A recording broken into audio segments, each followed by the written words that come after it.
Sejak zaman purba, di saat kota terlelap dan cahaya lampu mulai padam, sebuah suku asasin misteri bergerak dalam senyap.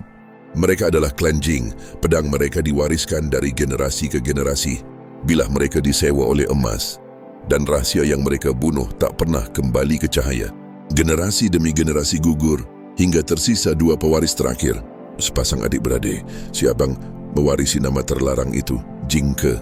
Di siang hari ia hanyalah pengembara yang bergaul dengan penjahat jalanan. Namun ketika malam tiba, ia kembali menjadi legenda berdarah. Takdir berubah ketika Jenderal Fan Wuji dari Qin melarikan diri ke kerajaan Yan. Namanya mengguncang negeri dan kecemburuan mulai tumbuh di hati putra mahkota Dan. Seorang kutu rayau menggantikan kedudukanku.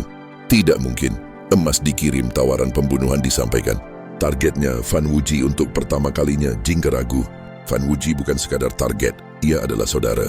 Persahabatan yang melampaui darah dan status. Dengan tenang Jing Ke menolak kontrak itu. Keesokan harinya Fan Wuji datang membawa sebuah scroll kayu, peta istana Qin. Ia berbicara tentang rencana membunuh Raja Qin, tanpa tahu bahwa asasin yang ia cari berdiri tepat di hadapannya. Namun sebelum kebenaran terucap, pintu terbuka, pasukan putra dan mengepung mereka. Sungguh memalukan. Aku tak pernah bertarung demi diriku sendiri. Pedang terangkat, Jing Ke melangkah maju. Di tengah hujan bilah, pikirannya hanya tertuju pada satu hal, adik perempuannya. Karena kini, nasib seluruh klan Jing berada di pundaknya.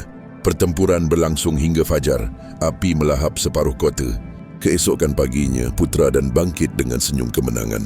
Di hadapan pesta besar, ia memamerkan dua kepala terpenggal, Fan Wuji dan Jing Ke. Putra dan mengira semuanya telah berakhir. Namun Jing Ke bukanlah seseorang. Ia adalah dan mewarisan kutukan. Dan selama klan Jing masih hidup, nama itu akan terus dibangkitkan. Di tengah kekacauan, seorang asasin dibawa pergi dalam diam, diselamatkan oleh penyair yang mengalunkan lagu di pesta itu. Ketika ia terbangun, musik lembut menyambutnya. Ingatan lenyap masa lalu hilang. Ia hanya ingat satu nama, Arke. Melodi itu bercerita tentang keluarga, tentang kematian, tentang tekad membunuh Raja Qin. Scroll kayu yang terbakar terukir jelas di benaknya. Arke kini sendirian, pewaris terakhir klan Jing. Berabad lamanya pedang mereka disewa oleh orang lain. Namun kini, bila itu dihunus hanya untuk dirinya sendiri dan untuk saudaranya yang gugur demi nama Jing Ke, ia bergerak dalam bayangan, menari bersama kematian. Namanya Arke, dan setiap langkahnya adalah dendam yang belum selesai.